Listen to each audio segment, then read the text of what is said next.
Listen to me, man. You have a great life in front of you. But your great life is in front of you. It's not behind you. What you did back there ain't got nothing to do with what God got for you. What you did back there was learn the lessons to get you to where you are at this particular moment right here. But what God got for you, do you know, man, that you can actually mess your life completely up? You can jack it all the way up and you can turn around and get it right. Do you understand that? Do you understand that you could have had a baby out of wedlock and still be all right? Do you know that you can be divorced multiple times and still be okay? Do you understand that you cannot have a degree and still be just fine? You want to know how I know? Because I'm telling you what I know. I lost everything twice. I don't know if you've ever lost everything before, but I've been bottomed out twice. I done seen rock bottom 2 times. I've been through some walls up in here, man. I'm just trying to tell you, man, God is really with you. You ain't got to believe me. You ain't got to believe me. But keep doing it without God. Let me know how it worked for you. Matter of fact, write a book on how to make it without God. Because I want to read it. I want to read the first page. And then I want to read the last page because there ain't going to be but 2. You can jack your life all the way up. God is in the forgiving business. You can make all the mistakes you want to make or think you shouldn't make. God is in the get it together business. If you got dreams and visions, I got news for you. God is in the make your dream come true business. He did it for me. How he won't do it for you? A lot of y'all better than me. I'm just gonna flat out tell you. Most of y'all ain't done what I had to do to get to where I am today. You just ain't had to do this type of dirt. You ain't been homeless, so you ain't got strapped like me. Most of y'all didn't come. You're not old as me. I've overcome it all because I have a relationship with him. And you can listen to me and tell that I'm not a perfect person. I am not a perfect Christian. I have my flaws. I am a flawed human being. But guess what? You are too. You ain't got it all together. I dare you to say you do. I make a lot of money, man. But guess what? I ain't got it all together. I'm hurting. I'm hurting, man. Everybody tripping through something. Everybody, I don't care who you are. You're going through something. But if you got God, you can make it. I'm just telling you this little piece of information. I don't see most of y'all most of the time. So you're sitting here, you're kind of looking at me a little bit, why Steve talking like this stuff? I'm just trying to put you on game. Because let me tell you, all y'all want to be successful. And you want to be happy, but you got to get there. It's a shortcut to getting there. The shortcut to getting there is the relationship with God. If you try it without it, you're going to fail miserably. You're going to sink, man. It's going to be ugly for you. Now, this is what you got to do. Identify your gift and get busy with it. God gave all of you a gift. Identify your gift. It is the thing that you do the absolute best with the least amount of effort. That's your gift. Get busy at that. If it's drawing, if it's teaching, if it's sharing, if it's caregiving, he put that gift inside of you. He didn't hide it under a rock or put it under the mountain or put it on the mountain somewhere. He put the gift in you. And you look at me any kind of way you want to. What I'm just telling you is real. That's how you become successful. Identify your God-given gift, what he gave you at birth. If you do that, God will open up the windows of heaven and pour out a blessing that you won't have room enough to receive. I am telling you, that is a fact. Why not now? This is a good time. As the 20th century starts to wind down, a few more years as we get ready for century 21, what a good time to set your goals, work on yourself, work on your skills. What a good time to get it together. What a good time to start this process. Personal development, growing, changing, developing, having a good plan for your money and for your life and for your future. Why not now? What's now? No opportunities wasted. Listen to me carefully, guys. Listen to me very carefully. You got to hear what I'm saying. This is important. There are 86,400 seconds in a day. And if you maximize each and every one of them, you will live like you want to live. You will have what you want to have, and you'll be what you want to be. You can have more than you've got because you can become more than you are. If you just remain how you are, you'll always have what you've got. But if you're willing to make changes, the next 5 years of your life can be totally different than the last 5. If you don't change, chances are excellent the next 5 will be like the last 5. For things to change, you've got to change. For things to get better, it's not what happens that determines your future. It's what you do about what happens. Direction determines destination. All you got to do is make a little change in direction to arrive at a brand new destination in 2 years, 3 years, 5 years. You either have to change your life. That is, you gotta say, you know what? My body isn't there. I'm going to go work out. My relationship isn't there. I'm going to change it. You know, I'm not making what I got to make. I'm going to retool. I'm going to get a new skill. I'm going to go back to school. I'm going to start a business. I'm going to do something. You have to do something to change your life. Or, in order for you to be happy, you can't change your life. You're going to have to change your blueprint. Usually in life, it requires a little bit of each. Does that make sense? And if you change your life and change your blueprint, you can have an extraordinary life. Because all of us are going to have times in our life when what we want or think life should be like isn't going to match how life really is. Those moments, if we blame, our life goes into pain. If we change, we can change our life and match our blueprint. The fact that you're not happy has nothing to do with what you have or don't have. The fact that you're not happy is that your life doesn't match the way you think it should be. And you have some idea of how you think it should be. Listen to me. There are those of you, or what you're doing is if there are 10 opportunities in a day and you're taking advantage of 7 of them, you think you're doing something. Yep, you got to hear me. You got to hear me. You only have 24 hours in a day, and you've heard me say this time and time again. The way you spend your 24 hours, it determines how you live. If you want the future to change for you, you've got to change. If you don't change, the next 6 years of your life is going to be just like the last 6. You'll still be behind on your bills. You'll still be behind on your promises.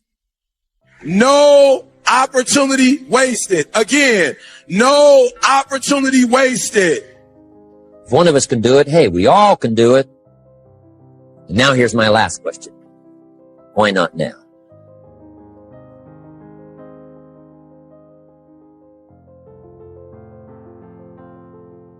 What is it that gives your life a sense of meaning and purpose? Because once you find that, it puts you in your power place. See, if you know what your life work is, I encourage you to start working on it. If you can't do it all at one time, do just a little bit of it. And if you don't know what it is that you showed up to do, if you don't know why you're here, I encourage you to find out what your purpose is here. What is the meaning of your life? What will be different? Have you ever asked yourself that question? I've done that. I remember coming from a friend of mine's funeral, and I was reflecting on how much time I had left. And I went for a walk in a park thinking about this guy whose life was so promising. And I mean, he wasn't an old guy. He was quite young, in fact. And I thought about all of the things that he said he was going to do, and he never got a chance to do those things. And I started thinking about my own life and how much time I had left to do the things that I would like to do. And at that time, I wasn't sure what my life purpose was, what my life's work was. I wasn't sure about it at that time. And I thought about it quite a lot. I had some idea, but I wasn't convinced. And I don't think I felt worthy. I didn't believe that it could be me to do this kind of work that I'm doing right now. And I say to you that if you begin to take a conscious effort to find out what it is that you're supposed to do, I say that it can literally save your life. I said that it can literally save your life. 85% of the American public, according to recent studies, are going to jobs that they hate, working on jobs that do not challenge them. They get sick thinking about going. Because, see, when you go to a job and you already know how far you can go, you can already see that proverbial glass ceiling. See, when you're going someplace and you already know how much you're going to make, you already know how far you can go, you're in a dead-end position. It erodes your self-esteem. It lowers your sense of yourself. It creates an inner turmoil. It creates an emptiness in you. So I say that your life is worth finding what it is that you're supposed to do. And I'm not saying quit your job. I'm saying find it and do just a little bit of it. Just start working at it just a little bit, but do find out what your work is and hold on to it and don't let your dream go. Don't let it go. See, and here's something else I want you to begin to look at. Why is it that most people don't pursue their dreams or don't do better than what they're doing if they're capable of doing it? I think that many of us don't go the next step because we don't know what to do yet. And I say that the reason that we don't even explore the possibility of what to do is because subconsciously we don't believe that it can happen for us and we don't believe that we deserve it. So here's what I'm suggesting. How much time do you spend working on you? How much time do you spend every day working on your dream? In the last 90 days, how many books have you read? In the last year, what new skill or knowledge have you acquired? What kind of investment have you made in you? So I'm saying that as you begin to look at where you want to go, if you want to make it today, and things are changing so fast, you have to literally run to stand still. I'm saying that you've got to make some conscious effort to begin to work to develop you. Here's something else. Most people are not living their dreams because of fear, ladies and gentlemen. Fear, limited vision, and lack of self-esteem is what keep most people doing things they don't want to do. The same reason that people stay in relationships where they're abused or they're unhappy or it's unfulfilling. They can't see themselves beyond that relationship. They can't see themselves enjoying life without that person. They think that this is all that they can do. The same reason that people get stuck at a certain level in life. They can't see things being better for them. And they think that this is it and this is all they deserve. This is all they've ever seen. It's been passed on to them. And they think that this is it for them. Oh no. I was looking what Dr. Blanton, Smiley Blanton, who is a colleague of Dr. Norman Vincent Peale, what he said about fear. He said, fear is the most subtle and destructive of all human diseases. Ladies and gentlemen, fear kills dreams. Fear kills hope. Fear put people in the hospital. Fear can age you. Fear, ladies and gentlemen, can hold you back from doing something that you know within yourself that you're capable of doing, but it will paralyze you. And it seemed like you're in a hypnotic spell. And I ask you a question, what is the benefit? What's the benefit of allowing fear to hold you back? What's the benefit of giving up on yourself, of not stepping out on life and taking life on? What is the benefit for you? What's the plus in that? It's one of the things I had to ask myself. So I didn't want to make any mistakes. I wanted everybody to like me. I wanted to be perfect the first time I did something. It's not going to happen.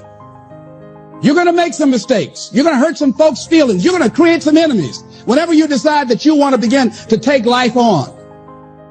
You've got to ask yourself, how long am I going to allow this to hold me back? I like what Zig Ziglar says. He said, fear is false evidence appearing real. That is an illusion that we create in our mind. It is a state of mind that can be changed. So let's look at how we can begin to take some steps to restructure that fear, to begin to expand our visions of ourselves, to begin to increase our self-esteem. Webster said that self-esteem means confidence and satisfaction in oneself. Look at your life right now. Whatever you've done up to this point in time, your life is working. Whatever you have produced, it came out of you as a result of the kind of person that you have become. It's a result of your choices. It's a result of your consciousness. Now you have to ask yourself, are you satisfied with what you have produced? Is this what you want? Would you like for things to be better than this? Do you believe that you deserve better than this? Or are you content? This is it. You don't have to do anything else. That you already resign yourself in life and say, well, I'm happy. I'm not starving like the people in Calcutta. Are you allowing yourself to get off the hook like that? Or do you believe somewhere in the back of your mind or in your heart that there's some other great work for you to do? There's something else that life has for you. And that's why you're here. How do we handle this fear factor? How do we increase our self-esteem? You have to begin to fortify yourself. How do we do that? I believe that you have to begin to consciously monitor your inner conversation and start talking to yourself. Start building yourself up. Sometimes the only good things you will hear about you are the things that you say to you. So I'm saying learn to be your own booster. Start building yourself up. Start encouraging yourself. Bounce your thoughts. If you have ever coached or worked with kids who play basketball, you surely know that most of them have a tendency to dribble with only one hand, the one attached to their dominant arm. When you notice a child doing this, you might call him aside and say, "Billy, you are dribbling with just the one hand every time, and the defender can easily defend you when you do that. Your options are cut off. You need to dribble with your other hand too, so that he never knows which way you are going to go." At this point, Billy might say, "I can't." And you smile and say, "What do you mean you can't?" And Billy then shows you that when he dribbles with his subdominant or weaker hand and arm, the ball is over the place. So, to his mind, he can't. Billy, you say, "It's not that you can't. It's just that you haven't." Then you explain to Billy that his other hand can dribble just as well if he is willing to practice. It's just a matter of logging enough bounces. It's the simple formation of a habit. After enough practice dribbling with his other hand, Billy will learn to wear right. The same principle is true for reprogramming our own dominant habits or thinkings. Because when we are confining ourselves in some similar types of thoughts and activities, our brain is going to do the similar tasks over the day. But when you take a step and take a different type of habit, practice yourself and get involved into that, you will definitely be used to that.